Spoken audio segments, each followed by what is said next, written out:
There are 4 weeks left in the 2022 regular season, and so much is on the line for the Jets. What do these next 4 games mean for Joe Douglas, Robert Saleh, Mike White, and the rest of the Jets? That's what we'll talk about today on the Locked On Jets podcast. You are Locked On Jets, your daily New York Jets podcast. Part of the Locked On Podcast Network, your team every day.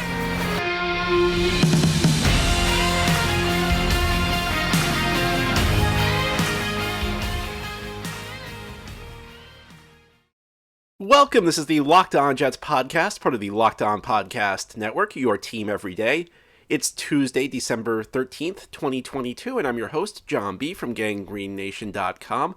Thanking you for making the show your first listen or first watch every day. This podcast is free, and it's available on all platforms, including YouTube. If you like what you see or hear, hit the subscribe button where you're watching or listening so that you'll never miss an episode. If you're listening on a podcast source, please give the show a 5-star review. If you're watching on YouTube, please give this episode a big thumbs up. These things help the channel out and help other Jets fans find the podcast. Today's episode of Locked On Jets is brought to you by SimpliSafe Home Security. With Fast Protect technology exclusively from SimpliSafe, 24/7 monitoring agents capture evidence to accurately verify a threat for faster police response. There's no safe like SimpliSafe. Visit simplisafe.com/LockedOnNFL to learn more. Well, the Jets are 7-6 entering the final 4 weeks of the season. Very exciting place to be, although the Jets are not playing great football right now. They are only 1-3 since the bye week, but here we are in December. The Jets told you before the start of the season that they were hoping to play meaningful December games. Now we're here and they're playing meaningful December games. And it's not like on the periphery of the playoffs. If the Jets were 2 games out of the last playoff spot, you could look at this and say, well, I guess technically these games are meaningful, but the Jets don't really have a good shot. The Jets have a real shot at making the playoffs right now. They're currently tied for the 7th and final playoff spot in the AFC. They lose some tiebreakers to the Chargers and the Patriots, but they're right in the mix. And I really think that if the Jets take care of business, I think 3-1 probably does it. And if 3-1 doesn't get you in, if the Jets go 3-1 over these final 4 games and they finish 10-7 and they miss the playoffs, that's something you just got to live with. 10 wins is going to be enough to get you in the playoffs most years. I don't think you can be mad at the Jets if they win 10 games and miss the playoffs. But I think it's very important over these next 4 weeks for the Jets to win these games, because I think this could change things for this franchise in so many different ways. And that's what we're going to talk about on today's show. Now, I think over the last couple months, it's become easier and easier to believe that the Jets have the right leadership in place. For most of Joe Douglas's tenure, I think if you've looked at his moves, for the most part, they've made sense on paper. But it's easy to say something makes sense on paper. Ultimately, the results are what matter. And the Jets winning games, and not just the Jets winning games, but the guys who have stepped up. The impact talent the Jets now have on this roster. When you've got, now he inherited Quinnen Williams, but on the offensive side of the ball, you look at Garrett Wilson and Breece Hall. Of course, Breece Hall's injured, but you essentially have 2 premium offensive players and some very solid supporting players, guys like Corey Davis, a guy like Bam Knight, who's beginning to rise. Elijah Vera Tucker looks like he was becoming a star. Even Elijah Moore is kind of flashing now that the quarterback change has been made. And then on the defensive side of the ball, you've got Quinnen Williams, you've got Sauce Gardner, and then you have more supporting players like a John Franklin Myers, a DJ Reed, a Michael Carter II. So easy to look at this and say, you know something, Joe Douglas might be the guy. And you look at the coaching staff, Robert Saleh has navigated a lot of difficult situations. It's not just that the Jets are better, it's not just that they're winning games. It really feels to me like Robert Saleh has navigated a lot of situations that could potentially turn into real negatives, and he's kept the ship steady through these difficult times. When you talk about the Elijah Moore situation, the quarterback change, where you go to Mike White, but you're still trying to keep Zach Wilson around, you're still trying to keep Zach Wilson engaged. On paper, it seems like Robert Saleh has done a good job. So my confidence level that Joe Douglas and Robert Saleh are the right guys is way higher than it was at the beginning of the season. I was hopeful at the beginning of the season. I'm starting to believe that these are the right guys right now. But I think it's important that they make the playoffs because everything's lined up for the Jets this year. I mean, you look at all the backup quarterbacks they've gotten on the schedule. There are so many. They've had their way in a lot of close games. They've just gotten the bounces. Now they haven't had great injury luck, especially on the offensive line, and their fumble luck is like unbelievably bad. It's amazing how few fumbles the Jets are recovering, and there's really no evidence that shows recovering fumbles is a skill. It's mostly luck. I mean, there's some hustle involved, but a lot of times it's just how the ball bounces when it comes out. And the Jets have had bad fumble luck. But I think on the whole, you could say that the Jets have had more good fortune than bad fortune so far this season. And you don't know how things are going to line up next year. And I think that at some point, in the next couple of years, this year, maybe next year, the Jets are going to need to make the playoffs to show that they've made a concrete step forward. And if it doesn't happen this year, look, it could happen next year. And I'm not saying that this is the singular 4-game stretch that's going to determine whether Joe Douglas or Robert Saleh are the right guys. Because, of course, there's a scenario where the Jets make the playoffs this year and then, they never really build on it. That happens a lot in the NFL. A team sneaks into a wild card berth and then that's pretty much the end of their GM and coach's successful part of their tenures. And of course, if the Jets miss the playoffs this year, they could come back next year with a stronger team and win games and make the playoffs. But I think that maybe there's a little bit too much complacency in the fan base right now. Because I do think that there's a perception that, Jets have exceeded expectations. They've done what they've set out to do. They're playing meaningful December games. The talent base is better. The future is bright. And of course we hope that's true. And of course it's very possible. But I think you have to take advantage when opportunities present themselves. And if you look at the landscape of this coming offseason, the Jets aren't going to have the same amount of resources that they've had the last couple of years. The cap space is going to be much more limited. In fact, they're going to have to prioritize. They're going to have to make some tough decisions on certain players, whether to keep them around or whether to add to their cap flexibility. And we'll talk about some of those guys once the season's over. But there are some veteran players who are making a lot of money, who help the team out, but you wonder whether maybe the money can be spent better elsewhere. They're going to have to prioritize. It's not that they're going to be completely unable to improve the roster, but it's not going to be the overhaul. They're not going to be able to import the amount of impact talent that they did last year. This roster is essentially going to be the same. They're good again. They'll have some opportunities to tweak things. If they make smart moves, they can improve the roster. But you don't have the extra first-round picks this year. And you're not going to have the level of cap space. So some of the needs that the Jets will have, some of the areas where people are taking for granted that they're going to be able to fix, they may not be able to fix. And again, the schedule is always tricky. It's very difficult to project the schedule in advance. I mean, this year, look at a team that was facing the Jets preseason. They probably marked that as an easy win. You can never really know what's going to happen. But the odds of the Jets getting a schedule this favorable next year as far as the quarterbacks go is probably unlikely. You just don't run into quarterbacks like this on a consistent basis, which is funny. And again, it shows you why you can't predict the schedule in advance, because heading into the season, all you heard about was, look at how hard these quarterbacks, look at the schedule the Jets are going to face, look at these quarterbacks they're going to face. And it ended up not being that difficult because of injuries, suspensions, you name it. So next year could be tougher. And if the Jets don't make the playoffs next year, and if they miss this year, suddenly the narrative begins to change. And I know people are viewing it in the mindset right now of, I'm happy with Joe Douglas and Robert Saleh. There isn't going to be the same level of happiness if the Jets miss the playoffs this year and then do it next year. This year everybody's going to be positive at leaving the season, but it wasn't that long ago a lot of people were questioning Robert Saleh. And then we get to the point where the narrative becomes, if the Jets don't make it this year and they miss it next year, the narrative becomes, Joe Douglas has been here 5 years and he hasn't made the playoffs. Robert Saleh has been here 3 years and they didn't make the playoffs. And we know how the Johnsons can be swayed by fan sentiment. So it's important, for me, it's important to make the playoffs this year. Get that off the table. I think it buys them more I think it buys them next year, maybe a year that doesn't go quite as well. You won't have people quite as upset. I think banking the playoffs this year is important from that standpoint. And again, it's part of it's because how the team is run, because the Johnsons are your owners and they can be swayed by fan sentiment. So in order to avoid that, I think it's important for the Jets to make the playoffs this year. Of course, it's not just important for Joe Douglas and Robert Saleh. And as we continue this Tuesday episode of the Locked On Jets podcast, we'll talk about another guy who's got a lot on the line over the next 4 weeks, and that's quarterback Mike White. We'll discuss Mike White more ahead here on this Tuesday episode of Locked On Jets. This episode of Locked On Jets is brought to you by BetOnline.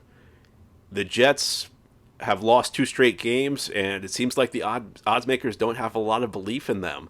They are currently 1-point underdogs to the Detroit Lions this weekend, at home against a team with a losing record, a worse record than the Jets. However, Detroit is favored. Well, if you don't think that that's an accurate portrayal of this game, you can put some money down on it. And you should know that BetOnline.net is your number one source for sports betting info, news, stats, and analysis. You can get all of the latest odds and trends for every professional and amateur league out there. From pro football to college bowl season to basketball and the World Cup, they've got it all at BetOnline.net. If you love sports podcasts, and of course you love sports podcasts because you're listening to this one, you can find those at BetOnline as well.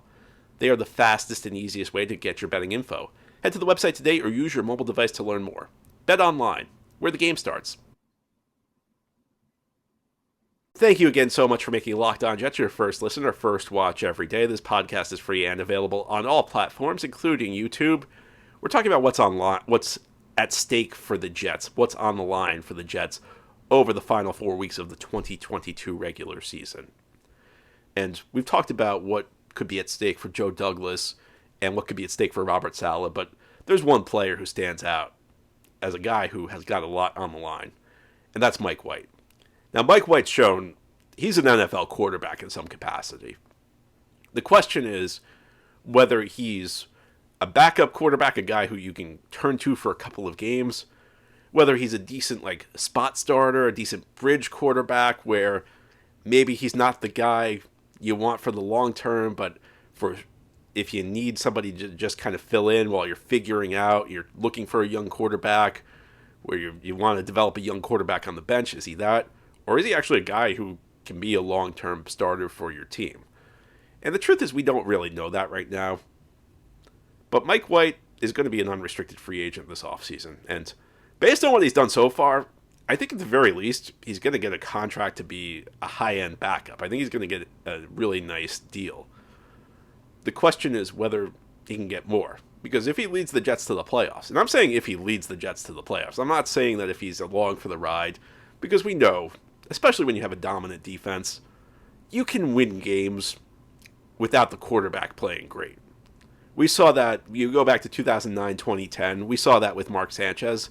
Frankly, we saw it earlier this season with Zach Wilson, where Zach Wilson wasn't playing very well in a 4-game winning streak the Jets had, and they still won games. So part of it's Mike White's got to go out and execute. And part of it's Mike White's also looking to show the Jets he can execute within this infrastructure. Because sometimes it's about where you are as much as it's about your own ability. I think we always view these players as guys who can succeed anywhere, but if you look across the NFL, there are certain guys who are really good with one team, and they aren't that good with another team. And sometimes you just fit a system well, sometimes you just fit within an infrastructure, sometimes you just have chemistry with certain players on your team, and you're just better at one spot than you are in another. So, as much as anything, I think Mike White's trying to show he's the right guy for the Jets. Maybe Mike White's not the right guy for anybody else, but maybe Mike White's the right guy for the Jets. Now, I think Mike White's going to be helped out by the emergence of Bam Knight. The Jets have had some issues getting the run game going since Breece Hall got injured. Michael Carter, who was supposed to be a really good fill-in, who I thought would do an excellent job in Breece Hall's place, really, we've seen it. He's just had I don't know if sophomore slump is the right word. He has not delivered at the level that we were expecting. He's not delivering at the level he was last year, where he did a solid job as the lead back. And James Robinson, again, I'll defend the trade at the time. I think at the time, based on what we knew, the trade made sense, but the early returns on that are not promising. However, with Bam Knight running the ball effectively, I think it takes some of the pressure off Mike White, and the Jets have a good receiving core now. This is a quality group of wide receivers. And part of it's that you finally have a number one receiver in Garrett Wilson. And watching the film, one thing that's clear to me is that there's good chemistry between these guys. And maybe I was thinking this through, and if you go back to training camp, I remember Garrett Wilson was not working exclusively with the starters. And I do wonder a little bit maybe whether Garrett Wilson and Mike White worked together in camp, and maybe that's why the chemistry is so good. But one of the things that's clear is that Mike White trusts Garrett Wilson because he's making some of these throws. A number of the throws White made to Wilson on Sunday were made before Wilson was open, where he's just trusting that Garrett Wilson's going to beat his guy and get to the spot. And that's where you have success as a passing game, because in the NFL, frequently you have to throw the ball before the receiver's open. And you just have to be able to depend that the receiver's going to get there. That's been one of the issues with Jets quarterbacks through the years, is that the receivers haven't been good enough. So it was a situation where a young quarterback was darned if he did and darned if he didn't, because if he doesn't throw the ball before the receiver's open, there's no chance of it being completed. But if he does, his receiver couldn't win. That's different now when you got Garrett Wilson around. But you also have some quality supporting players in Corey Davis, and quietly Elijah Moore's picked his game up the last couple of weeks. And I don't want to get into the Zach Wilson wars, but it is true that if you look at Elijah Moore in the games that he's had Mike White or Joe Flacco or even Josh Johnson as his quarterbacks, if you just take those games and average them out, he's averaging about 1,000 yards per 17 games over the course of a full season. So Mike White's got the pieces in place to succeed. And if he leads the Jets to the playoffs, I don't know that the Jets are committing to him for the next 5 years. But if he leads the Jets to the playoffs and plays well, and I'll say this, the numbers were not great on Sunday. He made some impressive throws. And he made some impressive throws against Minnesota. I think the overall quality and the consistency need to get better.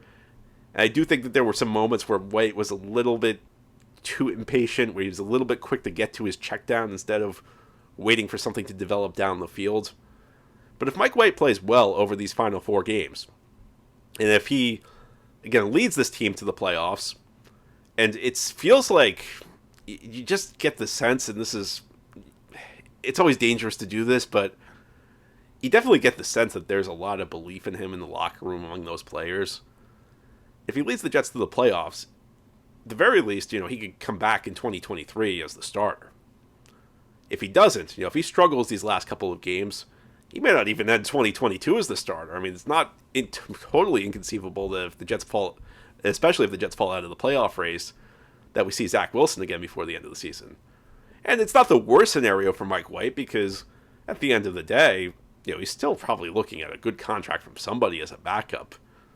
But obviously that's a different scenario than putting together a career where you have a chance at starting. Now, I don't think there's anything Mike White could do short of winning the Super Bowl, which I'm not expecting, where he'd be the long-term solution for the Jets.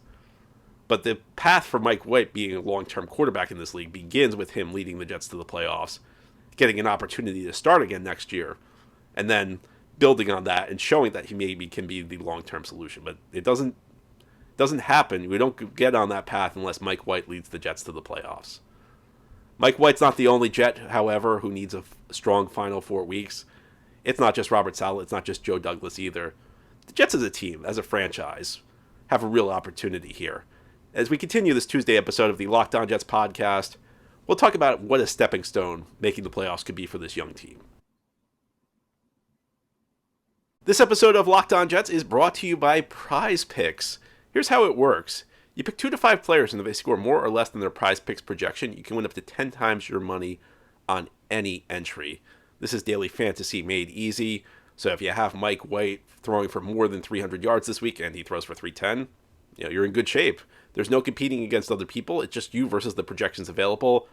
And maybe it's just too stressful. You've got the Jets to worry about. You don't want to worry about a daily fantasy NFL team. Well, you can play other sports too. You can play the NBA, you can play the NHL, you can play college football, men's and women's college basketball, soccer, esports, MMA, boxing, and disc golf. Entries can be made in 60 seconds or less. It's that easy. They have safe and fast withdrawals, and they are currently operational in over 30 states and Canada. So download the PrizePicks app or go to prizepicks.com to sign up and play daily fantasy sports. First-time users can receive a 100% instant deposit match up to $100 with the promo code Locked On. So if you deposit $50, PrizePicks gives you $50. If you deposit $100, PrizePicks gives you $100. And don't forget to enter promo code Locked On at sign up for an instant deposit match of up to $100 using PrizePicks. This is the Locked On Jets podcast here on this Tuesday, talking about what's on the line for the Jets over the final 4 weeks of the 2022 season. And there are some individuals who have a lot on the line, whether you're talking Joe Douglas, whether you're talking Robert Saleh, whether you're talking Mike White. But just as a team, this would be a huge stepping stone for the Jets, I think. And I said this earlier, it's true. Making the playoffs this year is not the final destination for the Jets. They make the playoffs this year and they have another 3-year stretch where they miss the playoffs. You haven't really accomplished anything. And you could miss the playoffs this year and you could still view it as a positive in some sense. But you look at where the Jets were a year ago. They were 4-13. You look at where they were 2 years ago, 2-14, and in some ways fortunate that they didn't go 0-16 in Adam Gase's last year. You have to make incremental progress. You're probably not going to go from 2 wins to 4 wins to winning a Super Bowl. That would be great if the Jets won the Super Bowl this year, and if you make the playoffs, the Jets certainly won't be favorites, but who knows what happens. It's always a one-game scenario. The Jets have a team that played well on the road this year, aside from the last 2 weeks. A team that is built to go on the road, a team that's built to play in cold weather venues where they would probably be playing in the playoffs. You've always got a shot. But realistically, are the Jets going to win the Super Bowl this year? Well, probably not. But that's okay. If you look at teams that win the Super Bowl, usually, you have some exceptions. You have some teams that just come out of nowhere who were bad a year ago. But usually there are steps you have to take along the way. Usually there's a journey you go on. And the first step is you make the playoffs. And if you win a game, that's great. But I think you make incremental progress. And for the Jets, getting into the playoffs, it's not the end all, but getting into the playoffs, showing that you can do it, establishing some confidence, showing the league that you are a legitimate playoff team, I think that would be a big step. Getting these guys big game experience, getting them into a playoff setting, again, I think that would be a pretty big deal for this football team. It's the type of thing you could build on. You could get used to playing these meaningful games and get used to winning meaningful games in December. I think the term culture is overused in football. In fact, I think it's used frequently as an excuse for losing games, because it's easy when you're a coach or a GM, when you're losing, to try and just say, well, we're building a culture here. It's not really all about winning or losing, and building the culture is more important.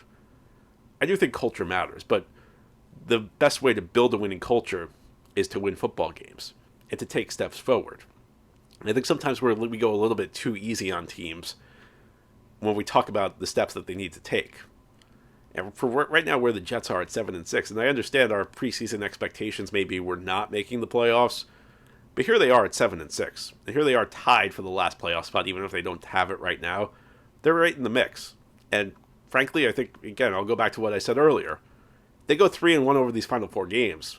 I like my chances. And if you look at the schedule, these aren't easy games. Even the teams they're playing who are under 500, when you're talking Detroit or Jacksonville, these are teams that are going to be tough outs. These are teams that are playing very good football right now. They're better teams than they were at the beginning of the season. But these are still teams you should beat at home if you want to be a playoff team. These are games you should win in December in your building if you want to be a playoff team. And you have to win tough road games. Seattle's not going to be an easy trip. Miami's not going to be an easy trip. But you got to win these games. And that's an important part of the growth process as a team.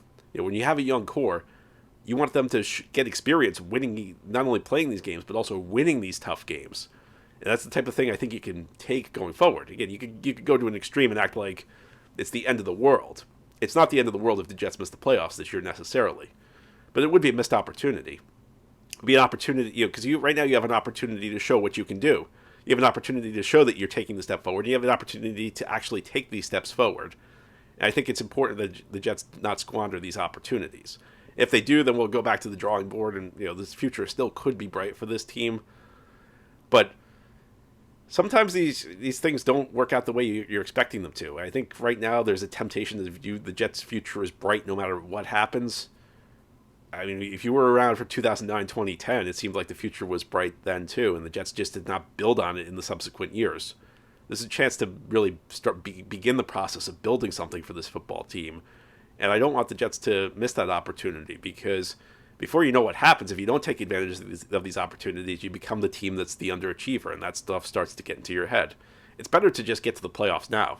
Better to take advantage of your first opportunity and build confidence and show that you're the team, that you're the team that is heading in the right direction. Not just talking about it, but showing it and getting the results that you need. Anyway, that's all for today's episode. This has been the Locked On Jets podcast, part of the Locked On Podcast Network. Your team every day is our motto. As always, if you enjoy the show, hit the subscribe button where you're watching or listening so that you'll never miss an episode. If you're listening on the podcast source, please give the show a 5-star review. If you're watching on YouTube, please give this episode a big thumbs up. These things help the podcast out and help other Jets fans find Locked On Jets. Hope you have a great Tuesday, everybody. We'll be back tomorrow to talk more Jets.